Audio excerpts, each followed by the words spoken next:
This little manoeuvre is about to cost me thousands. Behind the wheel of the Land Cruiser, I had no idea that what I was about to do would indelibly change the course of this expedition. Wow, I've got no brakes. Something's wrong with my brakes.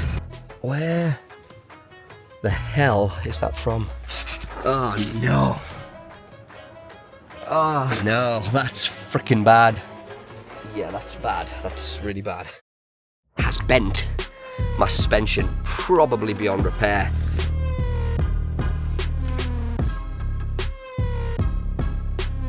So I have contact between the shackle and the steering box. Yeah, this is going to cause a lot of problems.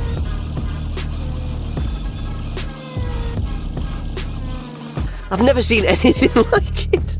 Yet again, I just ran out of fuel. Oh god, I need to get a freaking fuel gauge, man. I'll have to replace that whole spring pack.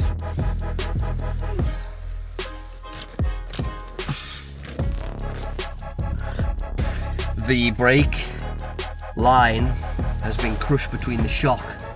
That's annoying. That's kind of ruined my day.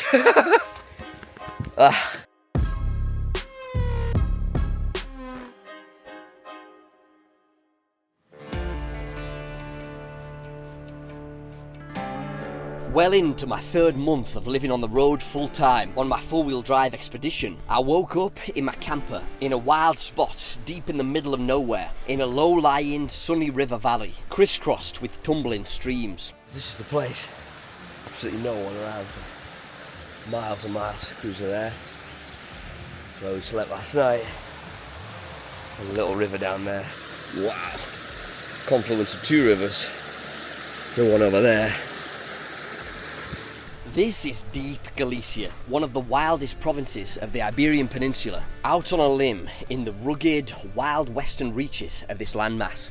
Reaching Galicia marks a watershed moment for this expedition.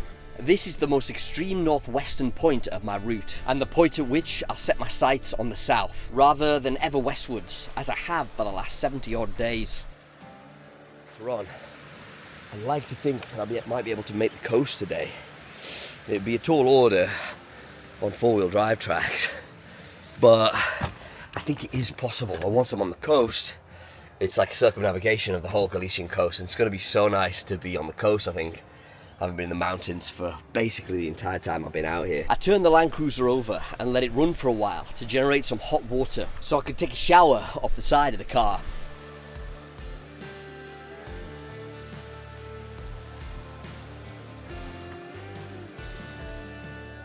I tell you what, for all the dirtbag way in which I live my life, I really still like to start the day with a shower, you know, there's nothing like it, especially when you're camping actually. Just noticed one of my spotlights has become bent right back. Perils of the trade. Get some coffee on the go. This is a fantastic campsite. It was a bloody cold night last night, let me tell you. It was about -4, I think, said on my phone. When I woke up in the middle of the night at some point, early this morning at 8 AM when I poked my head out, everything was covered in white hoarfrost all around, all melted as soon as the sun came up.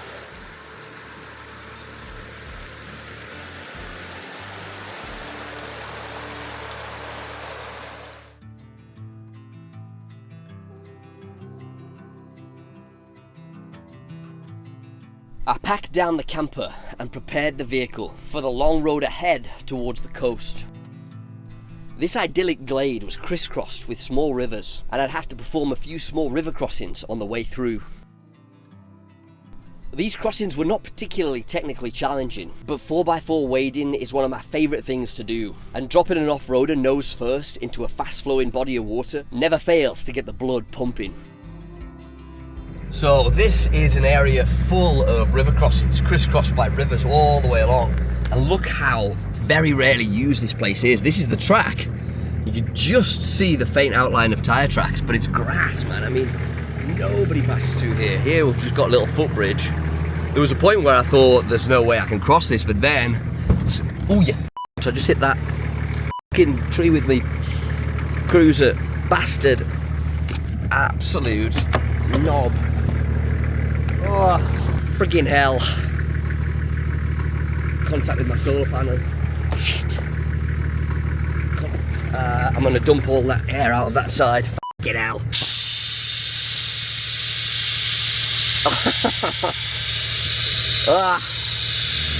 And therein is the consequence of driving tracks that are very rarely used. And it hasn't really done anything dropping out that. Oh yeah, it has. Yes, you can see it's hit there and dragged itself all the way along it. But testament to the red art panels, no damage, so that's good. And yeah, dumping all that air out of the airbag actually did really help, so it's pretty good to know for future. Okay, so this is the river crossing. It's very unassuming, to be honest. It's not a big one, but pretty beautiful. Look at this.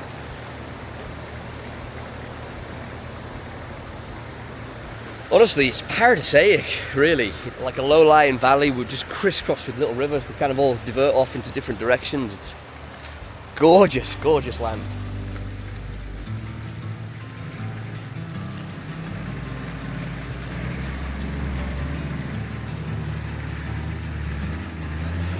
Just plotting my route to the coast. I think we might make the coast today. I will be so happy if we could, because that will be some really good progress after weeks of languishing. So this is where we are. Yeah, that's all the way to the coast. So I think we could do this. I'm confident that we can make the coast today and then try and make camp somewhere around here tonight. And then tomorrow we'll continue on the circumnavigation of the coast. And I really want to go to the Extremo Norte. This is the northernmost point of the Iberian Peninsula. I feel like I'm finally starting to make some progress. I struck out into the bright sunny morning, driving undulating grassy trails as I headed due north towards the coast.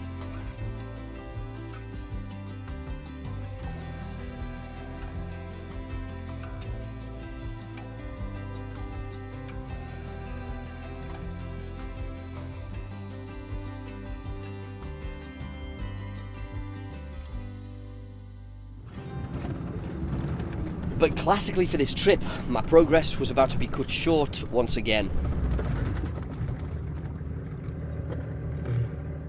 Well, yet again, I just ran out of fuel. Oh, God, I need to get a freaking fuel gauge, man. This time I've only done 300 kilometers. Look at this. This is how I gauge my fuel without a gauge. I push that lever in and then it resets the mile or kilometer clock on there. And usually I get 450 to 500 kilometers out of a tank. Considering the fact that I'm doing so much in low range and also using a night heater like considerably, you know, like every single day. Oh man, it's madness. So thankfully I've got a jerry can on the back, but oh my God, I'm stealing myself up for doing this now. I can't be arsed. I'm going to need to fill the tank up with the 20 litres in the jerry can that I keep on the back of the vehicle. And when these old diesels run out of fuel, you've usually got to prime it through from the tank as well. Okay. All right. I guess let's get this done, eh?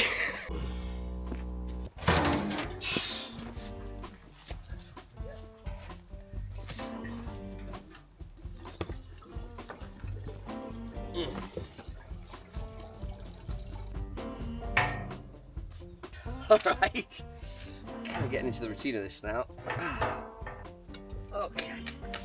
We need to find a fuel station pretty rapidly. Ideally, I will not go tonight without having been to a fuel station because I do not like driving without a jerry can full. Just because you never know what might happen, you know.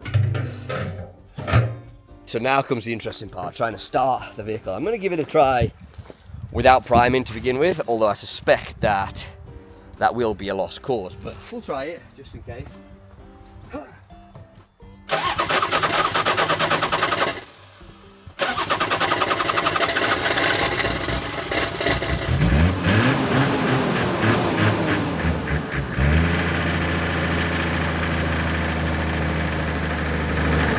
baby! Didn't even have to prime it through. Absolutely love it. That's interesting, that is. So the difference this time between that and the last time was that this time once it stopped, when it ran out of fuel, I didn't try to restart it, which I guess will have pulled air right through the tank. Rather, because it cut out because of a lack of diesel, I just left it, and so I assume there was some diesel still left in the lines, which just gave it enough to pull the new stuff through, and meant that I didn't have to spend ages priming the bloody thing. So yeah, pretty stoked on that. That's something I've learned as well today. Every day is a school day on the trail, you know what I'm saying? All in, end to end, I think that took about 6 minutes, 7 minutes. So new record time for refueling after running out of fuel.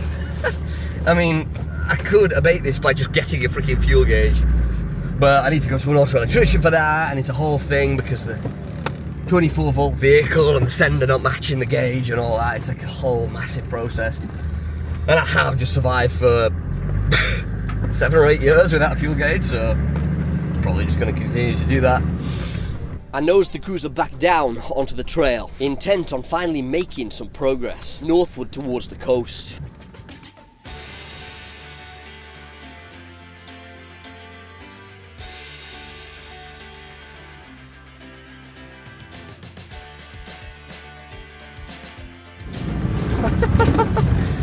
Okay, wow. That's an interesting turn of events, isn't it? A whole rotten stump that's hit the deck. Wow. Man, it's so funny. Like every time that I say, oh, I'm gonna make some progress today, it literally curses the day. What would you do with this then? Let me know in the comments below. You think that this is a winch off job, a push off with the bull bar job, a strap round? God, I do not know what I'm going to do with this. It's massive. Oh, that is a beast, like, absolutely colossal. And it's rotten as well, so it's really heavy. Mad that, like, it must have fallen from quite a height. Right in the middle of the trail. And it is narrow there. I guess I could try to push around it. I don't really want to be scraping on my vehicle up the side there. Oh, look down here as well, there's a cat. I could put my winch rope, let me think about how this would work. I could put my winch rope around it, but loop it first around the bottom of that tree down there, the big thick trunk. And so get like a pulley system going on, if you know what I mean. And when I pull the winch in, then in theory, I'd be able to drag the stump off the track. It looks like it's just fallen in the last day or so, this, realistically, like, yeah, it's a fresh fall. See all this here, you know? It's come right down here from above.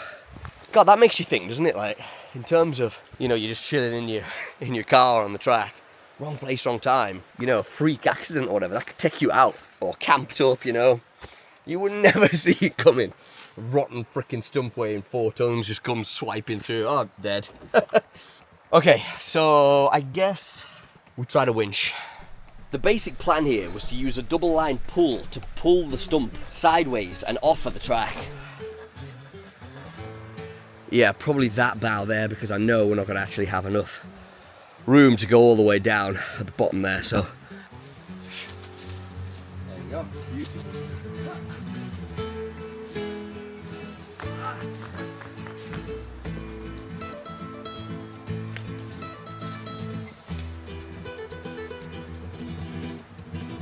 Basically just going to wrap the winch rope all the way around a couple of times.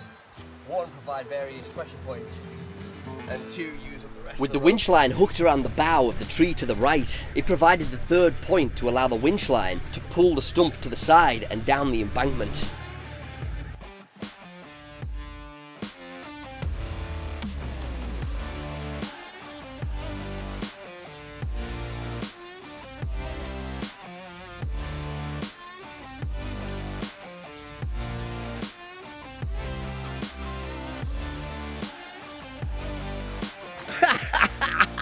Hell yeah! That is awesome, dude. That worked better than I could have expected it to. Absolutely brilliant. I was going to call that idea a pretty resounding success. I packed away the winch rope and recovery gear and got back out underway, hopeful that this would be the last of the full starts this morning.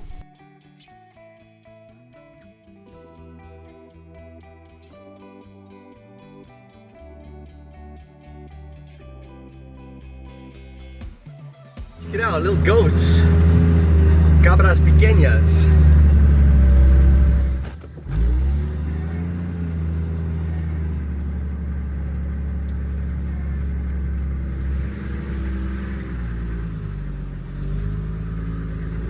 This is rural life, man, I'm telling you. I love how they still use the dogs, the big shepherd dogs, to protect their flocks.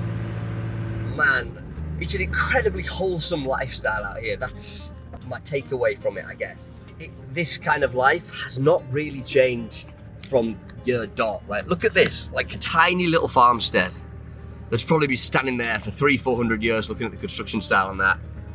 They're still here using Spanish shepherd dogs to protect their goats, their herds of goats and sheep and whatever else. And they're just working the land out here. It's, you know, like I look at the way that I live my life, like online and stuff, and I look at this and I think, God, I know which one I'd rather be doing, certainly when I'm older. Just unplug, get rid of the addictions of social media and stuff. Look at this, like roof laid down by long dead hands, hundreds of years ago. Still holding out. Man, this is so cool. It's like I'm seeing Spain like I've never seen it before. And probably nor will again, you know? It's so cool, dude. I pushed on throughout the late morning and into early afternoon, following an endless network of unpaved roads, made up of farm tracks, infrastructure service routes, and occasionally forestry trails.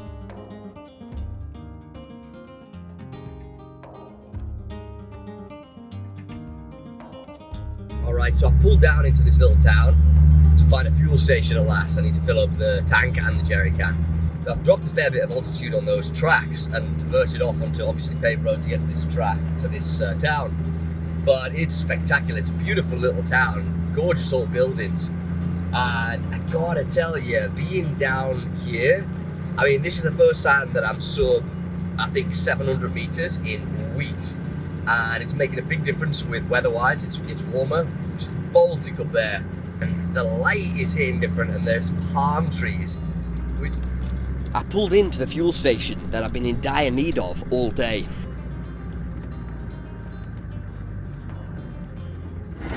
Okay, so €1.50 per litre. What is that? Around about £1.20, £1.20 a litre. Not half bad. I kind of wonder what makes the difference as to why it's so much less here. Oh, I already know that the answer to that question. Tax. That's what makes the freaking difference. So they have like service places here where the actual attendant comes and fills up for you. So yeah, I've got them filling up right now. I'm gonna fill up the jerry can as well here. From the little town, it was a short ride down to the coast. This would be the first time I've been beside the sea since disembarking at Bilbao some 2.5 months earlier. Beautiful. Oh, dude. Man, the world is a beautiful place. And the Iberian Peninsula, especially so.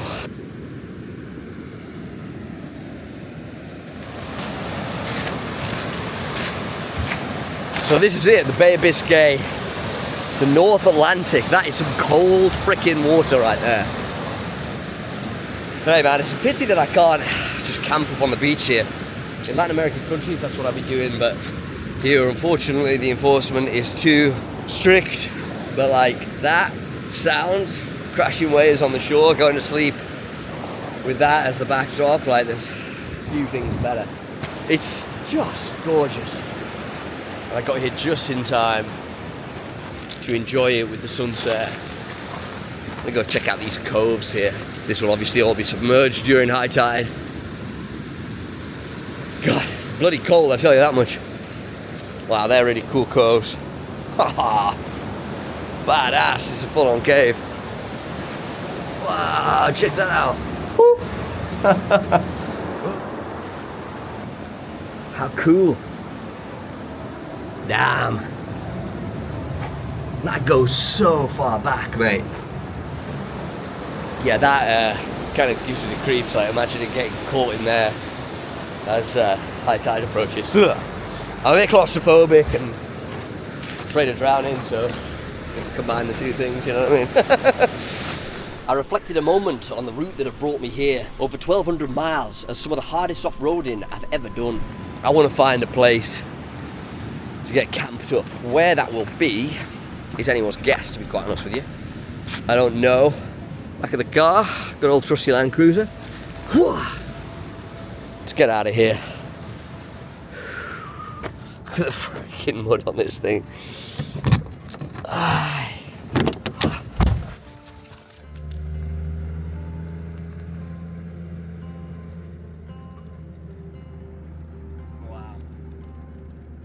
I'd come down to the coast on a short section of paved road, and I headed back along it to go back to the trail.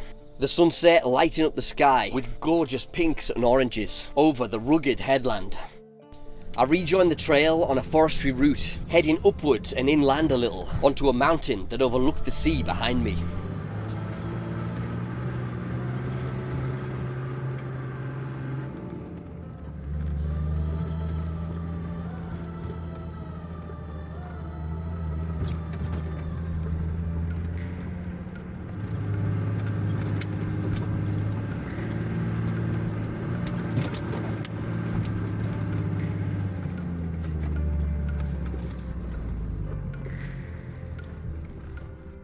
I was now in search of a place to camp, and I diverted off the main trail onto this rough, overgrown track that was taking me deeper into the forest. My tyres carving a path through fallen branches, leaves and dead bracken as I pushed my way through this long forgotten pathway.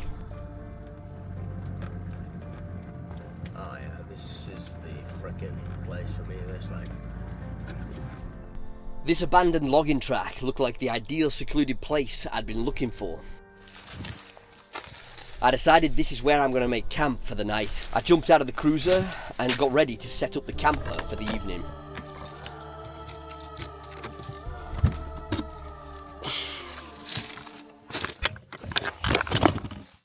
Alright, so I'm camped up in this kind of disused logging trail in the middle of nowhere in the forest, so I'm pretty confident that no one's going to bother us down here. Be absolutely fine for sleeping tonight, and I'm going to get on with some food. I'm going to make my classic sausage stew. So my ingredients are, I've got my fouet here, I've got an onion, I've got one half of a tomato, and then I've got actually some passata down below, which I'll dig out in a second, some garlic, a few herbs, obviously a beer for the process, and yeah, some butter. I'm going to fry all that up in a pot and put some rice with it as well. Now, the fouet, I think I'm going to be shot because, again, I made this mistake in the past of featuring this fouet, and native Spanish and Catalan people told me that I was committing heresy by cooking it. Apparently, it should be eaten raw as, like, tapas. Look, the thing is that I've had these two sausages for, like, way too long. So, look, please don't shoot me. I'm gonna cook this for my own safety, right? And also because I like it cooked. But don't tell anyone that, okay? It's for my own safety. That's the line that I'm going with, okay? Alright. Crack this bad boy open. Love me and Australia Galicia. Cheers. Oh, that is damn good, that. Alright, so I've got going on here, this is the stew. I kind of forgot to film the rest of it, you know, of me actually making it, but got rice in there that's kind of cooking up, and this stew, man, this looks the bomb. So this is the fouet in there with the tomatoes and all the other good stuff, onion, garlic, bay leaves. That is just where it's at, honestly. And that, my friends, is the finished result. Absolutely beautiful plate, that. I'm going to bash some cheese on there and scran it. So I've just woken up in the forest here. This is where I pulled into last night and camped.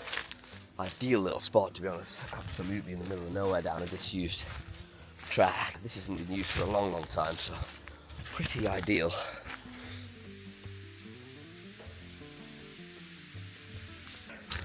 Let's have a look up here. Oh wow, we're pretty high on the mountainside. I thought that was going to be flat and then there was another track down there, but actually it's quite a lot further down. Good place to spend a couple of days to go there. I'm going to push on. Alright, so for breakfast today, I've got the classic 2 eggs on bread. Bad boy. It's a good way to set yourself up for the day. Alright, so I'm just about to leave camp. I ended up staying a lot longer than I kind of anticipated because I had a ton of kind of admin and stuff to do online, and I've got full 4G signal, or 5G signal even here. So I kind of thought, well, I'm not going to waste that. And so it's now 1 in the afternoon, so I'm going to head off now. We're going to try and turn around, if I can, on this track, which is going to be interesting, and then we'll head back out where I came in last night and continue it on the trail. So I'm pretty excited today because we're going to be heading to a few of the most extreme points of the Iberian Peninsula. So we're going to probably, I think today, hit the Punta Extrema Norte. It's basically the most extreme northern point of the Iberian Peninsula. So during this circumnavigation, I'm going to try to hit all 4 extreme points. The most extreme point north, east, south and west, and then we'll have done like a 4 points tour as well as the circumnavigation off-road. So yeah, gonna get onto that right now and hit the coast. I packed the cruiser down and prepared to attempt this turnaround. This abandoned track was only accessible from the way that I'd come in, and the way ahead was totally blocked off with fallen trees and foliage. This meant that a bit of low range action was going to be required if I didn't want to reverse all the way back up it.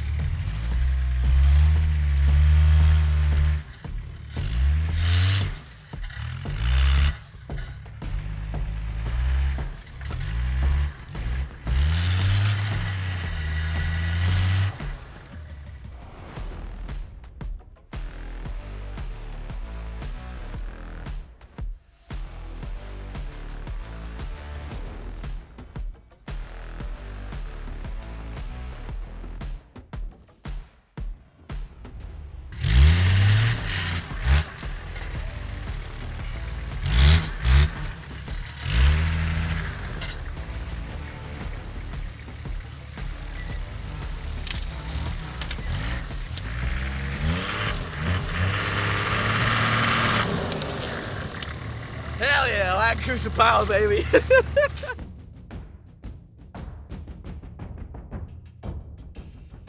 You can see kind of how high we climbed yesterday. That's the other track that we left in the valley below. We're going down to meet it now, and we will rejoin our trail.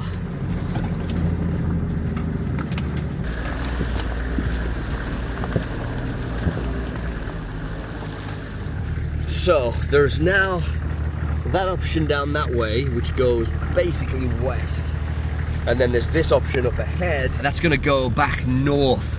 And I think the trail wants us to take this way, but I'm gonna just stop a minute and orientate because I think there might be a better way through here.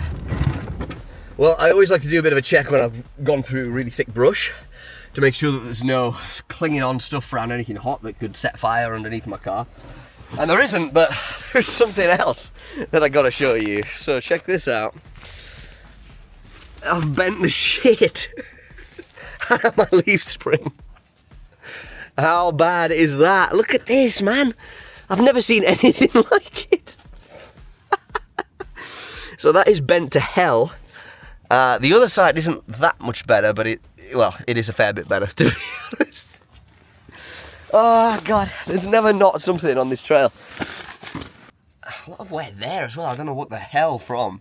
So, yeah, I mean, driving thousands of kilometres of off-road trails is always gonna have an effect on a vehicle like this. You know, even a legendary vehicle like a Toyota Land Cruiser 70 series. God, just the rate it was just happening is I can't bloody make any progress for having disasters like this. I pushed out onto the trail into the early afternoon, but I was swiftly brought to a halt again before I'd even left the forestry track I'd used to pull in here last night. Right, so I've just realised what's happened with the axle suspension situation. So I could hear weird noises underneath, and I was taking a closer look. Those of you who know will immediately see what's wrong here.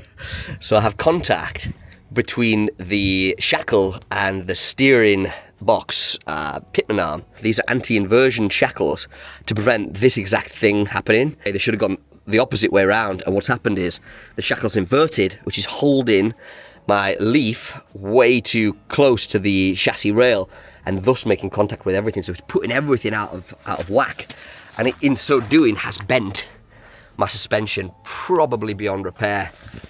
So yeah, that's annoying. Oh man, yeah, this is going to cause a lot of problems if I don't get that figured out like right away. Yeah, this is not something that I can do on the road. This is something that I'm going to need a mechanic for, or at least a mechanic's garage that I can like jack it up with, you know. Yeah, that's kind of ruined my day. Well, yeah, that's what I do about this. I could have done without that. You know, the most annoying part of that is I kind of always knew I was going to have to change those shackles around, those anti-inversion shackles. Weirdly hard for me to say. But I kind of thought, well, shackles exist that aren't anti-inversion, so he'll be fine for now until I get to a place where I'm doing something else, you know, on suspension, and I can take the time to swap them around, because it's no small feat, you know what I mean? And now my shackles have inverted, and I wished I'd gone to a freaking specialist and done it before I left, but didn't, and now I'm in this situation. Alright, let's carry on slowly. It's so funny. Oh, what is my life, brother? God, this is actually worse than I thought. Listen to that. Oh, that's just, yeah, I have to pull over, man. That's the front prop shaft just rotating constantly on the cross member, so. Yeah, what I'm gonna have to do there is unlock the hubs for the first time since I actually landed, and disable four-wheel drive, and I can't do any more four-wheel driving until I got this sorted. Bugger. Alright, so I've unlocked the hubs and dropped it out of four-wheel drive, and that's removed the horrible grinding noise of the front prop shaft grinding on the cross member. So that's one thing, and the car is driving okay now. You know, it's not ideal because the bolt on the bottom of the pitman arm is kind of fouling the shackle of the suspension. However, it means that I can continue. It does mean that I can't really use 4x4 four-wheel drive. So that's going to be a problem. I've put up a story on my Instagram account to see if anybody knows a mechanic or anybody around who might be able to help me, you know, find a spot. I continued pushing along the trail, more or less following my predetermined route that wound its way around the rugged Galician coast. I knew that I really needed to find a place that I could do this job sooner rather than later. Driving these relatively benign forestry trails is one thing, but driving a long-distance four-wheel drive expedition without four-wheel drive is playing with fire. And I know from bitter experience that the terrain along this trail can go from relaxed to insane in a matter of just moments.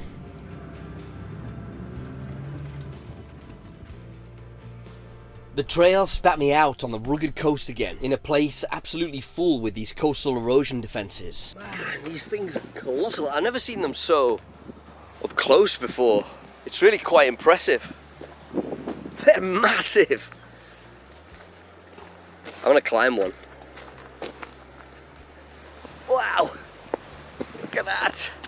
Pier of them going all the way out into the sea. Big industrial area over there. It's such a trip. Wow. Like, you know, I've seen these things before, but never up close, and you can never fully appreciate the scale of them until you see them like this. It's cool. And over there, even more interesting, we've got like a full-on cliff face of natural stone. So we'll go check that out in a second as well. Littered with these grey, interlocking concrete monoliths, this place had a trippy, otherworldly feel to it, and driving through here almost felt like passing through the ruins of an ancient alien civilization, and added to the frontier-like feel of wild, rugged Galicia.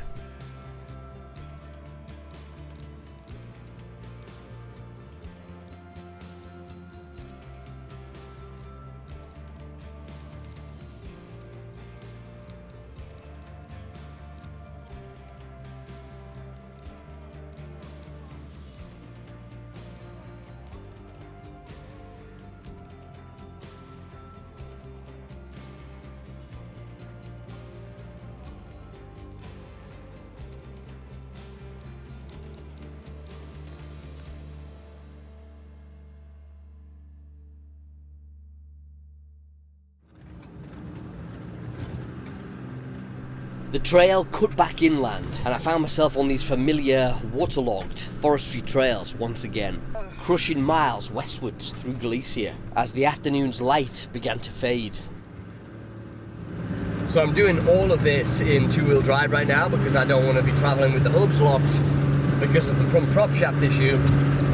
and I'm just hoping I don't hit anything madder than this, because otherwise it'll be a get stuck, lock the hubs in, then try to recover myself sort of job, rather than just being able to blast through it. Feels like I'm kind of going a bit blind, you know, like it's not the familiar feeling of capability that I'm used to with this cruiser, that's for sure. The tracks alternated between spectacular sandy coastal paths and forest tracks that would cut deep into the interior of Galicia. Despite the problems I'd had at the beginning of the day, I'd made good progress, and I was starting to think about finding a campsite for the night, but it turned out the day wasn't done with me just yet. Wow, I've got no brakes. Something's wrong with my brakes. Oh shit. Yeah, my brakes are going all the way to the floor.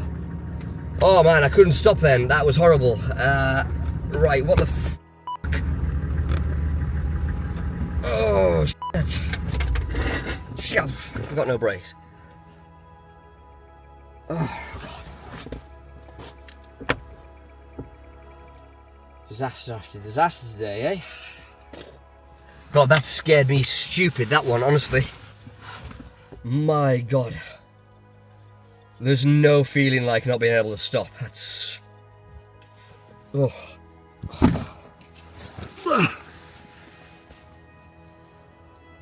Where the hell is that from? Oh no. Oh no, that's freaking bad. Oh, I can't fix that. That's the brake line has been crushed between the shock and the chassis. Oh, because of the orientation of the axle. Christ. Right. So here we go again with the brakes. Oh man, I don't even know if I've got brake fluid. If I haven't, I'm actually screwed, eh? Yeah, that's a real bad one, quite honestly.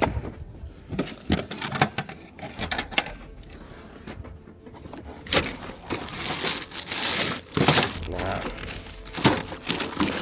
Now here, I don't think. Yeah, that's gone from something that kind of like I could live with and needed to get sorted at some point to, well, I can't drive the car right now, so yeah, that's bad. That's really bad. I searched through the entire vehicle, hoping to catch a glimpse of an elusive bottle of brake fluid. I don't have any brake fluid. Basically, I'm carrying 2 bottles which look like brake fluid. One of them did, and what it is GL5 gear oil and limited slip gear oil. And I must have, when I was in a rush to leave, thought, oh, one of those is brake fluid, one of those is gear oil, and not looked properly. Oh, dude. Friggin' hell. This is one of those moments where I can't really drive this car. Oh, damn it.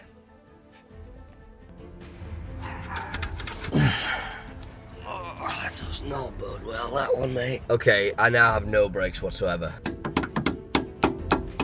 Okay.